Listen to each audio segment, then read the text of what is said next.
You are exhausted. And not just the kind of tired that a good night's sleep fixes. You are carrying the kind of exhaustion that lives in your bones, the kind that makes you dread the one part of the day that should feel like relief. Bedtime. The moment the clock starts ticking toward that hour, something shifts in your chest, a quiet dread, because you already know what's coming. The screaming, the arching back, the throwing of the stuffed animal that was just the most important object in the entire universe 30 seconds ago. Though, one more drink of water, that turns into 4. The tears that seem to come from somewhere so deep you wonder if your little one is actually in pain. And then the guilt, that creeping, awful guilt that whispers maybe you're doing something wrong. Maybe other parents have figured something out that you haven't. Maybe you're failing at the one thing you're supposed to get right. I want you to hear this clearly. You are not failing. You are not doing it wrong. And you are absolutely not alone in this. Bedtime meltdowns are one of the most common struggles that parents of toddlers face worldwide. Not some parents, most parents. Research consistently shows that sleep-related challenges affect the vast majority of families with young children, and the transition from the busyness of the day into sleep is one of the hardest neurological and emotional shifts a developing brain has to make. This is not about discipline. This is not about your parenting. This is about biology, and once you understand that, everything changes. Here is the first thing that changes everything. Toddlers do not handle surprises well. Their brains are not wired for spontaneity the way adult brains try to romanticize it. For a toddler, unpredictability is not freedom. It is threat. When a child cannot predict what comes next, the part of their brain that controls fear and panic lights up like a fire alarm.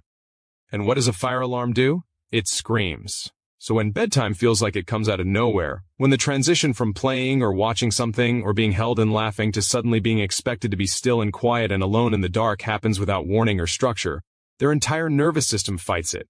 Not because they are being difficult. Because they are scared and confused and their brain has no map for where they are being asked to go. Now here is where the dramatic shift happens. And pay close attention because this is the insight that parents spend years searching for. The solution is not stricter, it is not more firm. It is not a longer lecture about why sleep is important. The solution is predictability. Specifically, a transition routine that your child can see coming from a distance, that their brain begins to recognize as a signal, and that over time actually rewires the emotional response to bedtime entirely.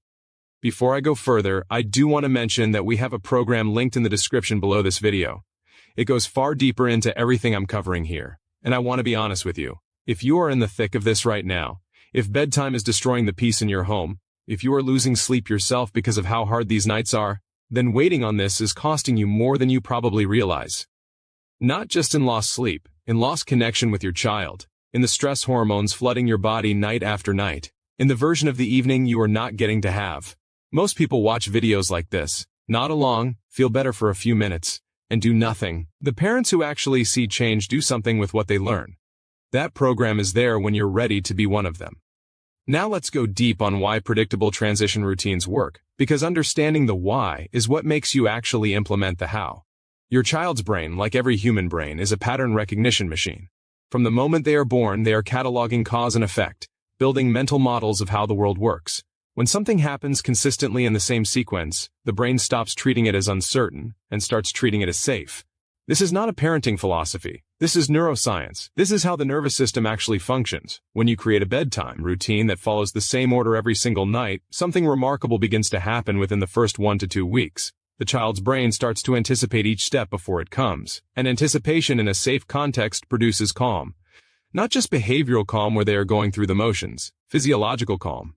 Their heart rate actually slows, their cortisol, which is the stress hormone, begins to drop, their body is literally being prepared for sleep by the routine itself, before they even get into bed. This is the difference between a child who fights sleep and a child who walks toward it.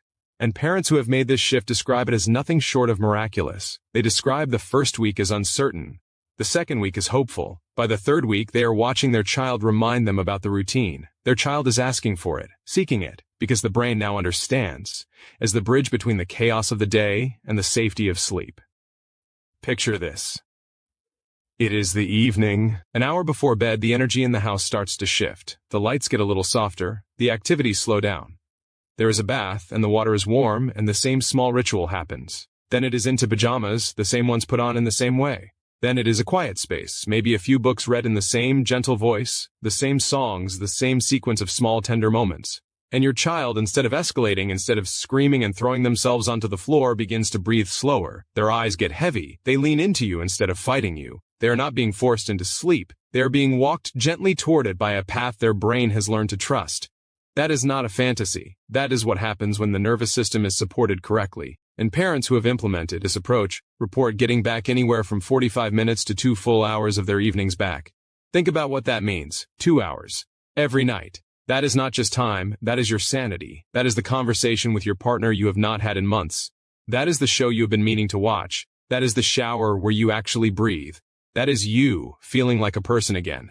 But here is where we have to talk about something uncomfortable, because here is where most parents stall. The number one reason predictable bedtime routines fail is inconsistency, and inconsistency comes from the same place every time. Exhaustion. You had a long day.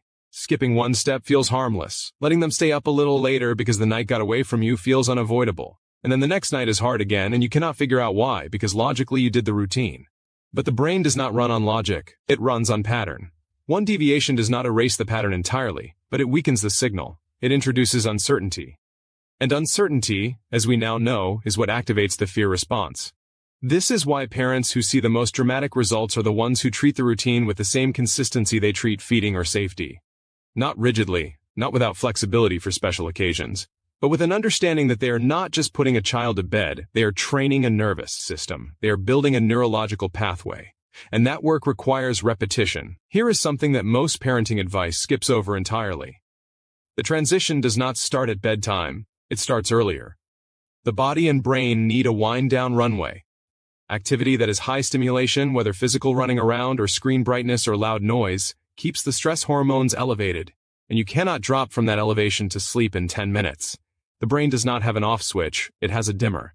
So the routine has to begin earlier than most parents think, with a gradual lowering of stimulation, a progressive shift in the environment, a slow turning down of the dial so that by the time your child gets into bed, they are not crashing from a cliff, they are arriving at the bottom of a gentle slope.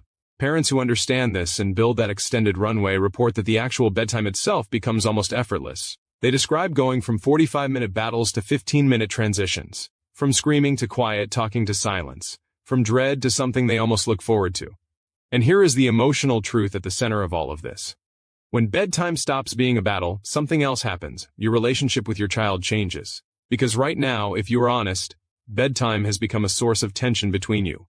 It has become the moment in the day where the most conflict lives, and children absorb that.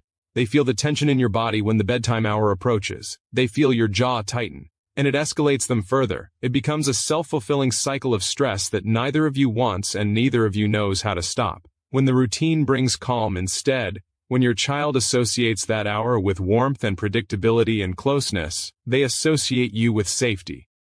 The relationship heals, the connection deepens. Parents describe crying the first time bedtime as peaceful.